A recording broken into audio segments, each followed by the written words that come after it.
Hey, beautiful people. I hope you all are having a terrific day and a blessed one as well. You see, I have my Dasani water, ice water with cucumber, Meyer lemon, and strawberry. And you can see by the title, it says, never give up. Never, ever give up. Regardless of what odds you think are against you, never give up. And the rest of the title says, From Telepis Equiniferis to United States Marine Corps. Now, I want to share something personal with you. And when I say personal, it is personal, but it kind of lets you know a little bit about me. But not only that, it helps someone else out there. And I hope that it does. I hope that it does help someone else out there to know to never give up.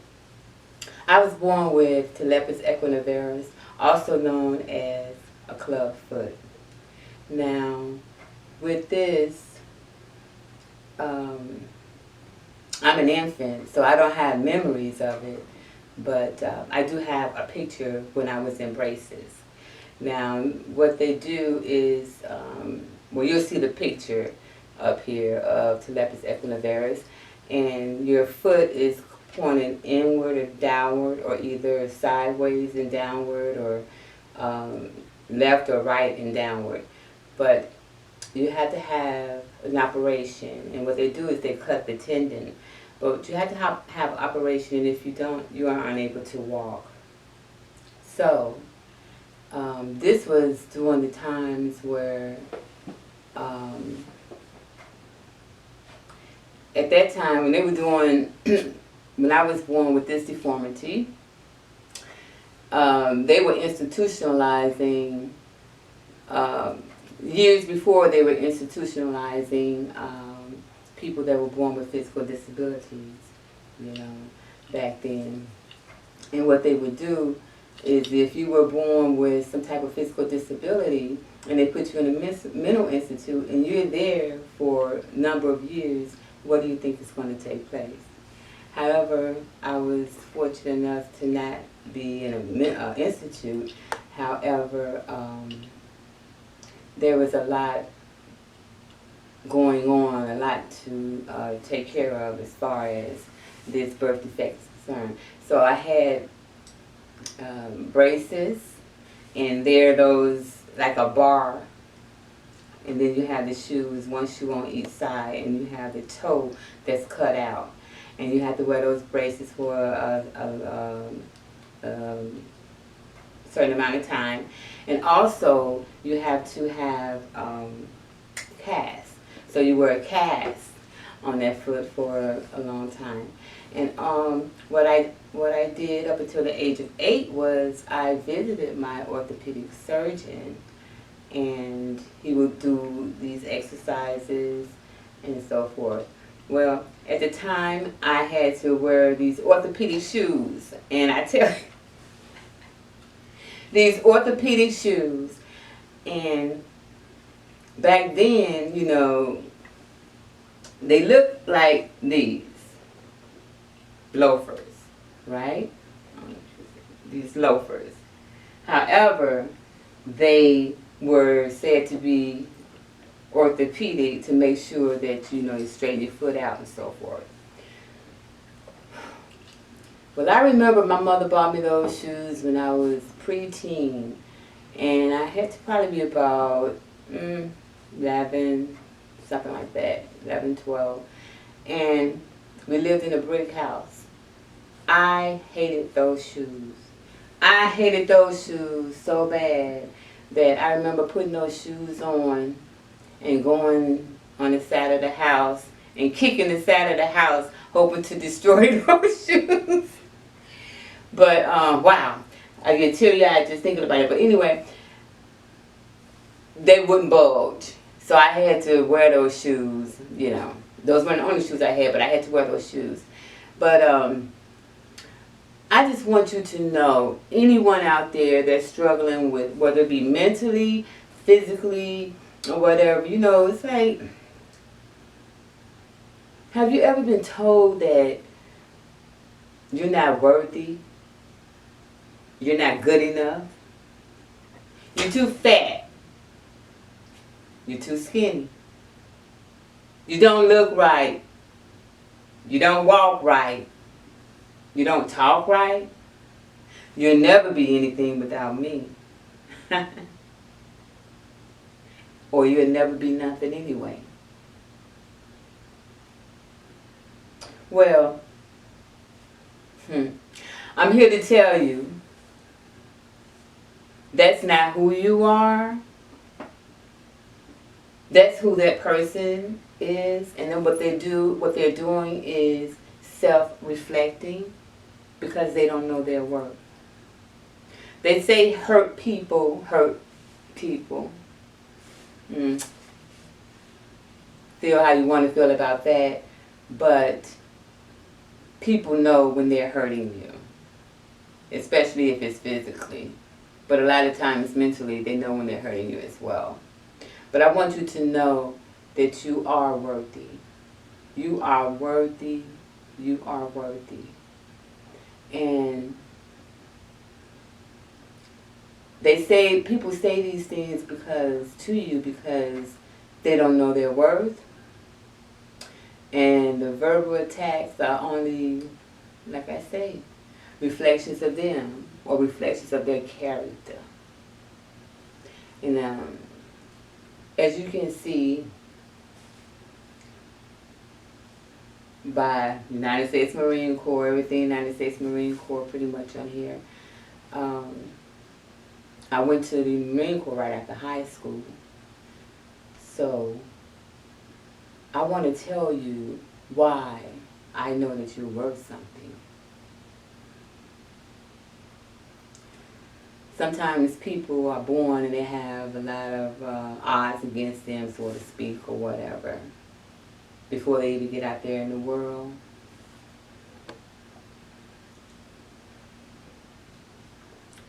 But also, sometimes there are angels out there that's been brought to help you, but you're not even aware of it at the time.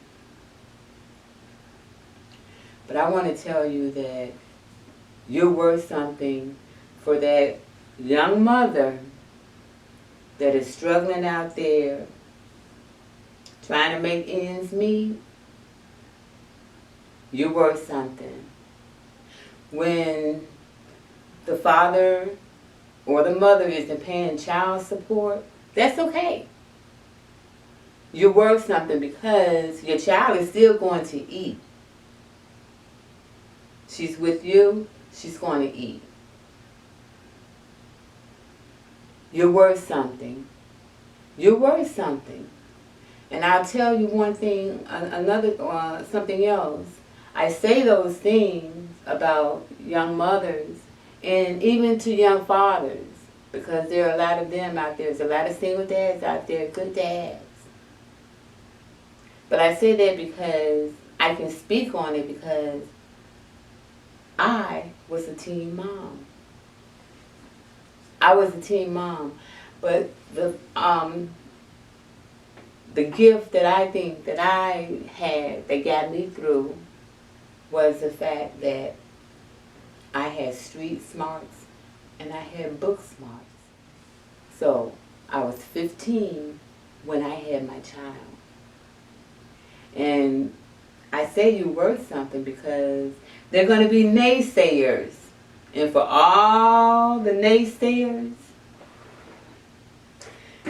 that maybe said something behind my back, grown people, to where, you know what, she's not going to finish high school, she's not going to do this, or she's not going to do that. Well, this is a result of being a teen mom. And I have 2 beautiful grandchildren. Hey, Michael, and hey, Ryan Marie. My middle namesake. and mini-me. So I tell you, you're worth something, and don't ever let anyone tell you that you're not. Because I fought against two evils.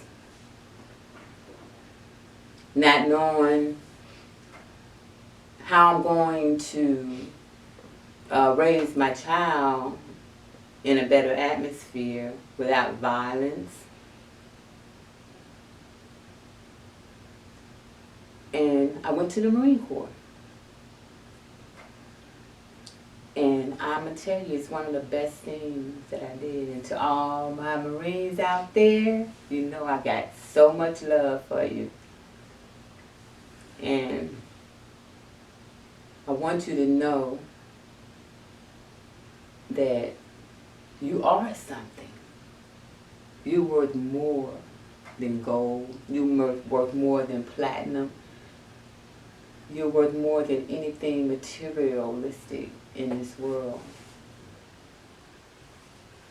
I've been on my own since I was 15 or 16 years old. And I think I came out the womb being raised to survive. Always in survival mode. But now in these later years, I can relax a little bit. I don't have to always think about survival. But I will tell you this, I've had some tremendous influences in my life. What I'll call now my angels. One of my first angels was a neighbor, Miss Webster, Mrs. Webster, Mrs. Mary Webster. I love you to the moon. And you know, Flawed Beautifully people, I got a chance to thank Miss Webster. Miss Webster Miss Webster was my Sadie. You remember that song by the Spinners? You remember? Sadie. That was my Sadie. She can do everything. She can hot comb your hair. She can sew. Miss Webster could do anything and was a loving person who got me through many a days. And I thank her through my teenage years. And going to high school, Westside Senior High School, Quentin P. Smith was my principal, or our principal, Tuskegee Airmen. I had a lady, the wife of Master Gunnery Sergeant, that Miss Juanita Nixon, who told me, soften your heart. Your heart is hard.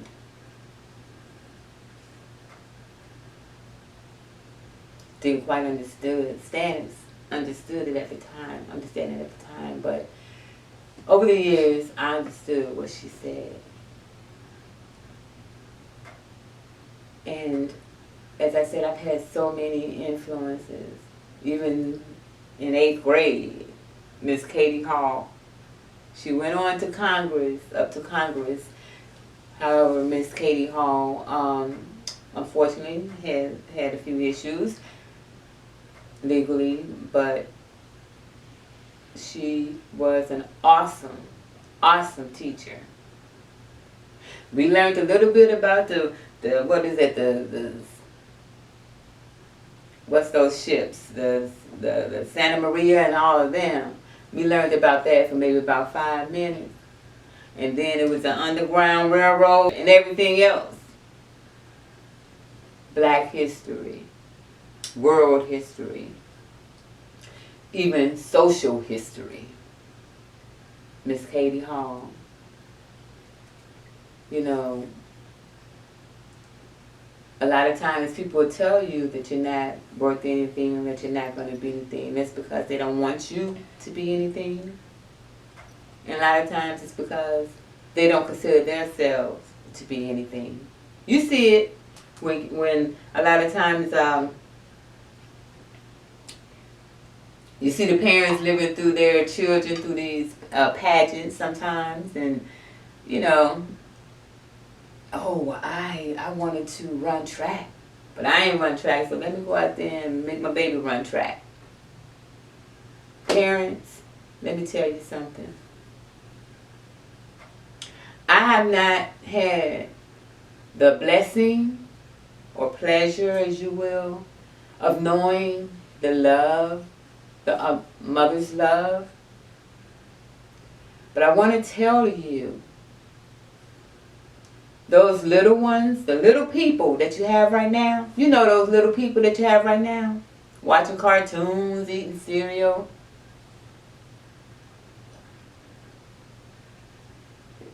They grow up to be big people.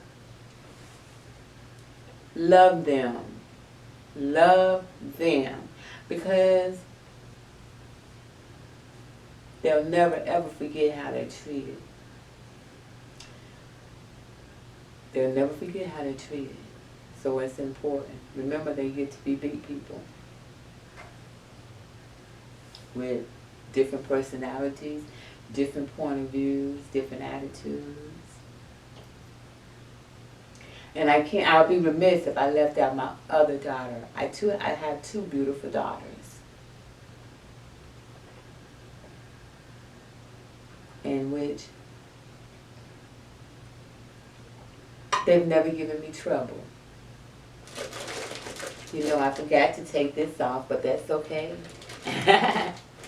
But this video, like I said, is more so to let you know not to ever, ever, ever give up.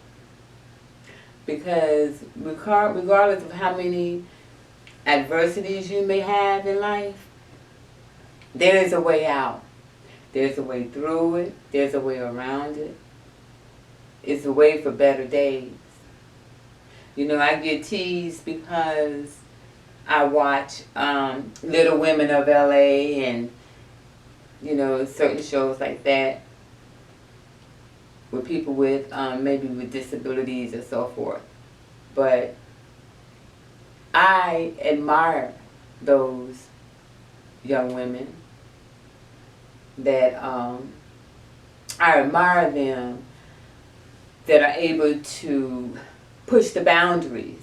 I admire them because they have the confidence that I wish that I would have had growing up.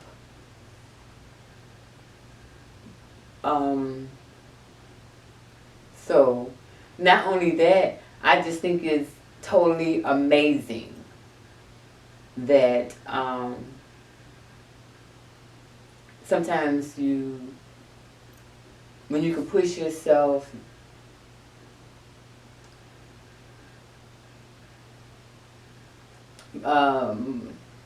when you can push yourself beyond your boundaries, you know. Because I made a promise to myself when 2019 came in that I would do some things that I don't normally do, you know. And it's working pretty doggone good for me. Pretty doggone good. But I want you to know this is not a pity video. This is not a, oh, look at me. It's not anything like that. And I just thought today before I start to film that, you know what? Labor Day is coming up.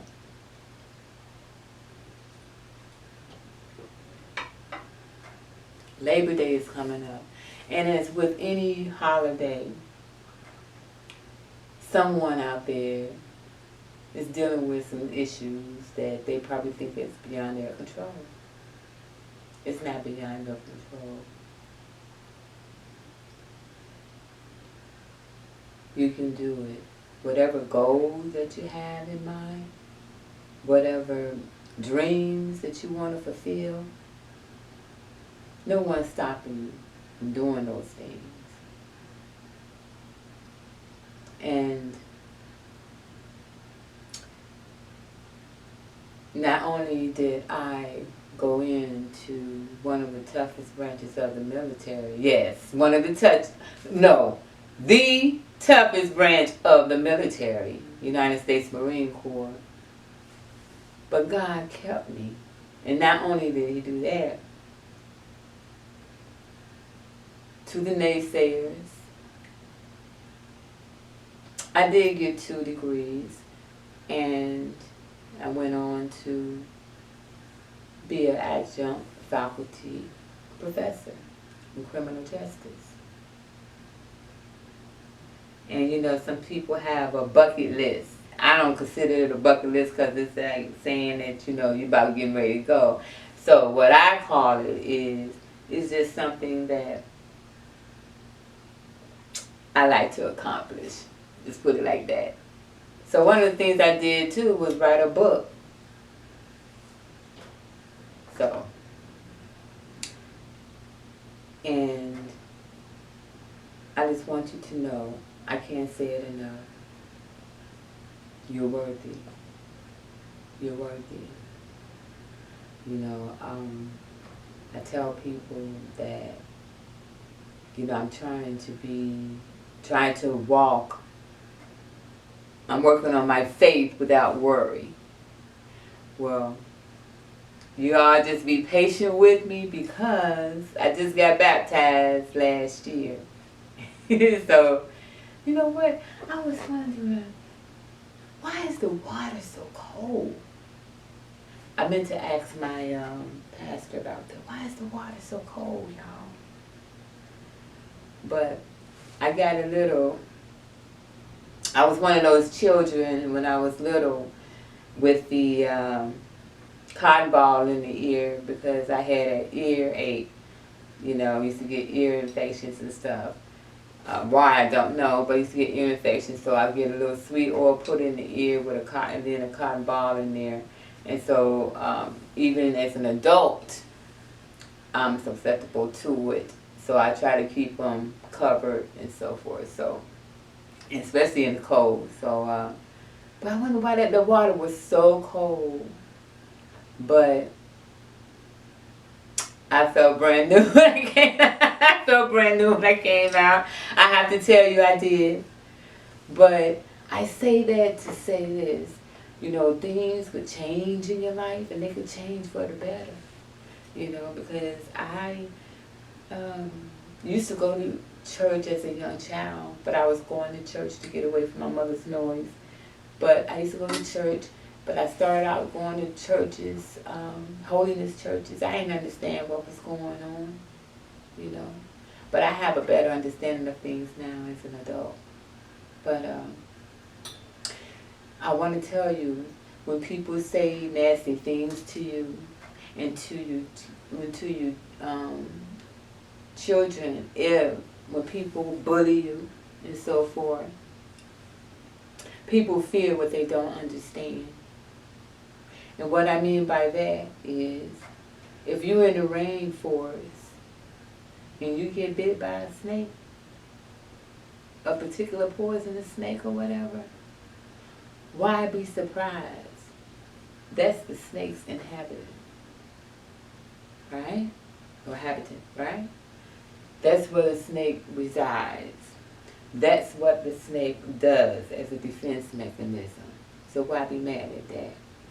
And I want you to know that humans, whether it be our parents, our brothers, our sisters, our friends, whoever, humans, will disappoint you. And it's okay.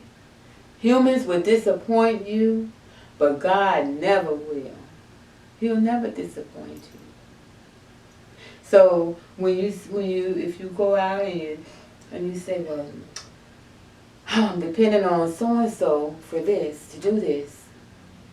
But I don't know, because the track record, I don't know. But I'm really depending on them to do this for me.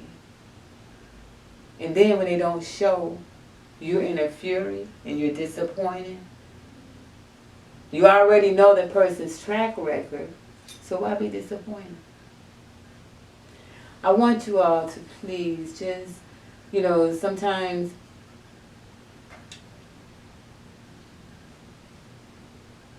it's so, in these days, I wanted to do a poem, but I didn't know if I'd get copywritten or what. a copyright strike or what, but you need to educate yourselves. We need to educate ourselves just on each other. And I say that because it's been a year since a neighbor just around the corner from me passed. And I didn't even know about it until this year. It was in a motorcycle accident. So, and I know in these days, it's like, you don't really want to know anybody because, people have issues or, they're unkind, they're this, they're that, but sometimes I'm sure you can be a good judge of character. I talked about my influences and stuff, and I had right here those were my DIs. And that first one right there, Staff Sergeant Silkwood. And I'll tell you a story. Staff Sergeant Silkwood, you know how they pin the emblems on you at graduation. Staff Sergeant Silkwood was one tough cookie. As a matter of fact, all my DIs was on point. Staff Sergeant Silkwood, Sergeant Tovar, and oh gosh, I can't remember the other one's name. But I know the older black DI, she came maybe about a couple of weeks before graduation. But I remember she was from South Carolina, I think Sumter. But Staff Sergeant Silkwood, when she came and she got in front of me and pinned on my emblem, a tear fell from her eyes. And she said, you were something else. Because when I say I was straight up hood, it was like, come on, I'm going to try to help you. Come on, we're going to run, we're going to do this. But, you ain't going to do nothing for yourself. Okay, I'm gone. But when she says, I was her challenge. But she followed that up with, but you're going to be a good Marine. And I tell you, a good Marine I was. Because I learned from a lot of Vietnam era Marines. And even one told me, I remember one told me one time, city girls would get car doors open for them. Yeah, go ahead and think about that. But it's the truth. You don't need to stress.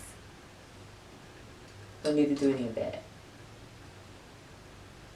And my recruiter, to this day, to this very day,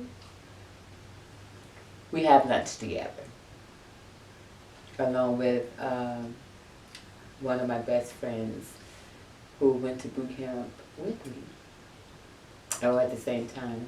She was on the other side and I was on the side. Anyway, so yeah, even my recruiter, we go to lunch. We all go to lunch. So, and you know what? You never know who you're influencing.